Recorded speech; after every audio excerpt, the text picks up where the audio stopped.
السلام عليكم ورحمة الله وبركاته. مرحبا بكم في قناة قضايا اليوم. النهاردة طبعا يا جماعة القضية اللي هتكلم فيها دي حصلت في مكان اسمه أبو راضي.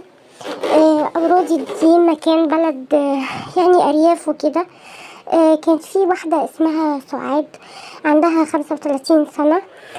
طبعا انتوا عارفين الارياف وعارفين جوها، ان الواحدة لو اتأخرت عامة يعني هو في المجتمع المصري كده، ان الواحدة لو اتأخرت عن سن 30 فتبقى خلاص قطر الجواز فاتها، وتبدأ بعد كده هي نفسها تبقى زهقانة ومخنوقة، ومع اول كلمة حلوة تتقالها تبدأ تضعف. طبعا اللي حصل مع سعاد وهي عندها 35 سنة، يعني طبعا بالنسبة ان هي 35 سنة وعايشة في الارياف، فطبيعي جدا بالنسبة للارياف دي سنها خلاص عدى بقى. تمام. طبعا هي ما قدرتش تتحمل كلام اللي حواليها ولا كانت مستحملة حاجة زي كده، وحاسة ان هي خلاص داخلة على سن اليأس، ان هي خلاص هتتحرم من موضوع الامومة. يا جماعة والله في ناس، يعني في بنات كتيرة جدا بتشتكي من النقطة دي، تقولك انا مش مرتاحة لاني انا بكبر في السن، بالاضافة كمان اللي حواليا مش بيراعوا حاجة زي كده، بيقعدوا يقولولي كلام يزهق، كلام يحسسني ان انا اللي متحكمة في القدر، ان انا متحكمة في النصيب. ليه كل الناس بتعتبر ان الجواز بدري خلاص ان ده حاجة يعني مفيش زيها وحاجة لازم ولا بد منها؟ كل واحد بيجيله نصيبه في ميعاده، مفيش حد يعرف نصيبه جاي امتى ولا حد يعرف رزقه امتى.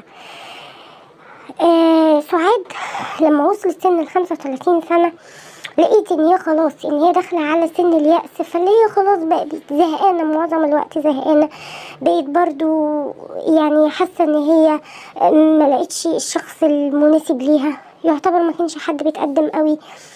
فالمهم كان في واحد في بلدها اسمه جمعة ده كان متجوز ومخلف. جمعة ده يعني طبعا كان يعني كل همه ان هو يلبس ويخرج ويعني بيمارس نزواته بكل سهولة، ما كانش شايل هم قوي يعني.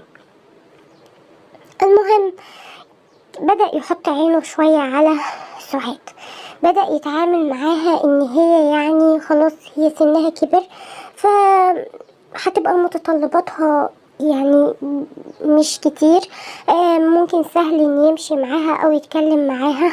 بدأ فعلا يتكلم معاها ويحاول معاها مرة في التانية ان هو شاريها وان هو عايزها، فطبعا قالت له يا مرحبتين، يعني على اساس ان هي واحدة شايفة واحد جاي بيكلمها وبيقول لها انا معجب بيكي وشاريكي، فطبيعي ان المفروض اللي شاري بيدخل البيت من بابه. طبعا دي حاجة كلنا عارفينها، مفيش حد هيختلف عليها. بس للأسف وجهة نظره بقى اللي هو شاريها، يعني ان انا بحبك ومعجب بيكي، فاللي هو اسمحيلي ان ايه، ان انا اتمشى معاكي بقى وان انا اتعايش معاكي وكده. فهي في الاول رفضت، قالت له يعني ايه اللي انت بتقوله ده، انا واحدة بنت ناس ومحترمة، ولو عايز تدخل البيت من بابه. فهو قال لها بس انا ظروفي مش هينفع، انا متجوز ومخلف. قالت له والله هو ده اللي عندي. طبعا نتيجة كلامه عليها واصراره ان هو يحاول يوصل لها، وانتوا عارفين برضو بتبقى الواحدة ضعيفة عامة معظم الوقت، فبدأت تستجيب شوية لكلامه. فعلا بدأت تتعامل معاه وتتكلم معاه من وقت للتاني. حاول يعني طبعا من خلال رقم تليفونها، هو حاول يوصل رقم تليفونها وحاول معاها مرة في التانية في التالتة لغاية ما عرف فعلا يجيب رجليها وان هي بدأت تحبه. شوية شوية بدأت طبعا تتنازل شوية عن أخلاقها، يعني بدأت بعد كده ان هي غصب عنها يعني أخد حق مش من حقه معاها. اكتشفت ان هي حامل، طبعا راحت واشتكت له وعيطت، قالت له انت شفت اللي انت حطيتني فيه، انا دلوقتي حامل، انا مش عارفه اعمل ايه، وانا كان نفسي فعلا في الحمل ده من زمان بس جاي بطريقه مش كويسه والمفروض انك تتجوزني. قال لها لا طبعا اتجوزك ايه، انت عارفه ظروفي، انا واحد متجوز ومخلف. فطبعا هي عيطت وزعلت جدا وقالت له لو ما اتجوزتنيش انا هفضحك، لان ما ينفعش اللي حصل ده. طبعا هو كان يعني برضو نفس الكلام، كان منع الموضوع خالص بتاع الجواز. قال لها انا ظروفي ما تسمحليش، وانا واحد متجوز ومخلف مش هينفع ان انا اروح ارتبط بيكي. طبعا يا جماعة، هي طبعا البنت لا حول ولا قوة لها في اي حاجة، حاولت معاه مرة واتنين وتلاتة. هو طبعا لما حس ان هي كده يعني قال لها خلاص اعملي عملية اجهاض. قالت له مش هينفع اعمل اجهاض، انا لو عملت اجهاض انا ما اضمنش ان يحصل حمل تاني ولا لا، وبعدين انا اصلا في سن كبير برضو، يعني سني مش صغير، انا مش ضامنة يحصل حمل ولا لا، وانا برضو كبرت في السن ونفسي في ولد او بنت اتعجز عليهم طول حياتي. بدأ بعد كده هو عرف او حس ان هي خلاص هي واحدة رافضة اطلاقا مطلقا ان هي تنزل اللي في بطنها، وكمان مصرة جدا على الجواز. بدأ الشيطان طبعا يلعب في دماغه ان هو لازم يتخلص منها ازاي؟ طلب منها ان هو يقابلها وقال لها انتي طبعا وحشتيني وتعالي اقابلك وكده. راحت اتقابلت معاه على اطراف القرية اللي كانوا عايشين فيها.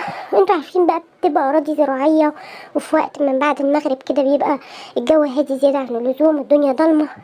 بدأ ياخدها ويمشي بيها ويتعامل معاها بحب شوية بحيث ان هي تديله الامان. بعد كده خدها على سهوة وراح خانقها، بدأ يخنقها بإيده الاتنين لغاية ما خلاص فقدت الوعي وماتت. قعد يقول يا رب طب اتخلص منها ازاي، طب اعمل ايه؟ راح اكتشف ان في زي بلعات كده اللي هي بتبقى يعني بتبقى زي مصارف كده بتاعت ميه، بتبقى على اطراف الاراضي الزراعيه. راح واخدها وشايلها ومشي بيها المسافه دي شويه لغايه ما يوصل للمصرف ده، وراح رميها فيها. بعد كده مشي ولا كأن اي حاجه حصلت ولا في اي حاجه، روح بيته واتعايش ومفيش اي حاجه خالص. طبعا اهلها بدأوا يقلبوا عليها الدنيا. البنت ما جتش لغاية دلوقتي، الساعة بقت 9، الساعة بقت 11، الساعة بقت 12، وهكذا لغاية ما اليوم عدى وفات. طبعا تاني يوم بقى الصبح الراجل اللي هو صاحب الأرض الزراعية دي بص لقي في أماكن كده معينة في الأرض بتاعته الزرع واقع منها، يعني مكسور، مش واقف كده على حيله، لا ده مكسور اللي هو حد مشي عليه واتكسر. بدأ يمشي لغاية نهاية الدوسان ده يعني والزرع المكسور، لقي عند المصرف واحدة مرمية فيه. طبعا صرخ واتصدم وراح متصل بيه اهله وبعياله وتعالوا شوفوا ده في مشكلة، ده في مصيبة. المهم اهله راحوا بدأوا يتجهوا للبوليس وبلغوا البوليس. البوليس لما جه بدأ طبعا يشيل الجثة طبعا من خلال الحبل وشدوها، ومن خلال الطب الشرعي بدأوا يكتشفوا دي جثة مين وايه اللي حصل. بدأوا طبعا يتابعوا الكاميرات اللي موجودة على اطراف القرية لغاية ما لقوا ان البنت دي هي اللي كانت مع الراجل ده وعمل فيها الشكل ده. طبعا حاولوا بقى يجيبوه وبسهولة جابوه، لان طبيعي خلاص معظم الناس عارفة بعضهم. فعلا عرفوا يجيبوه من كلام بقى يمين شمال من خلال الضغوطات، يعني اعترف بكل حاجة وقال كل حاجة هو عملها، وكمان قام ممثل الجريمة. يعني مش عارفة اقول ايه بصراحة. الناس والله على طول بتبقى تفكيرها دايما ياخدها للقتل. مش فاهمة ليه الناس ما بتفكرش تحل. لعلمك مهما تعمل جريمة، مهما كانت الجريمة دي كاملة، ومهما حاسس انك انت خافي كل معالم الجريمة، انت عمرك ما هتبقى اقوى من ربنا. ربنا لما بيعوز يكشف شخص، خاصة الشخص ده ظالم، ربنا بيكشفه للكل. القتل ده حاجة مش كويسة. ليه الناس كلها دلوقتي تفكيرها لما واحد يتخاصم مع واحد يروح يقتله، لما واحد يتخانق مع واحدة يروح يقتلها؟ ليه الناس ما بتفكرش في حلول؟ يعني الشخص ده مثلا كان هيخسر ايه لو اتجوزها؟ هيخسر ايه؟ مش هيخسر اي حاجة. كان في الاول وفي الاخر اي نعم هتبقى زوجة تانية، بس انت عارف من الاول ان انت مرتبط بواحدة تانية غير مراتك. ايا كان بقى كلام حب، كلام عشق، كلام ايا كان، فدي واحدة غير مراتك، ومن الاول انت عارف كده. ما انتش قد الموضوع يبقى ما تمشيش فيه. ليه دايما الناس تفكيرها بقي كده؟ ليه بقي فيه ظلم؟ يعني احنا دلوقتي احنا كلنا مسلمين. الاسلام على فكرة منتشر، الاسلام احنا مش في عالم الجهل ولا في الجاهلية، احنا الاسلام منتشر وكلنا مسلمين وكلنا عارفين ربنا، كلنا عارفين ايه الغلط وايه الصح وفين الجنة وفين النار وايه اللي يدخلنا النار وايه اللي يدخلنا الجنة. ازاي الناس لغاية دلوقتي بتفكر ان هي تغضب ربنا بالشكل ده؟ ازاي تبقى ماشي في طريق وانت عارف نهايته ايه؟ ربنا هو اللي بيعاقب. لما انت تعمل جريمة بالشكل ده مستني ايه؟ ربنا هيستر عليك؟ يعني استحالة ربنا هيستر عليك. في حق المظلومة دي في رقبته، وان شاء الله ربنا هيجيب لها حقها، لانها فعلا انت ظلمتها.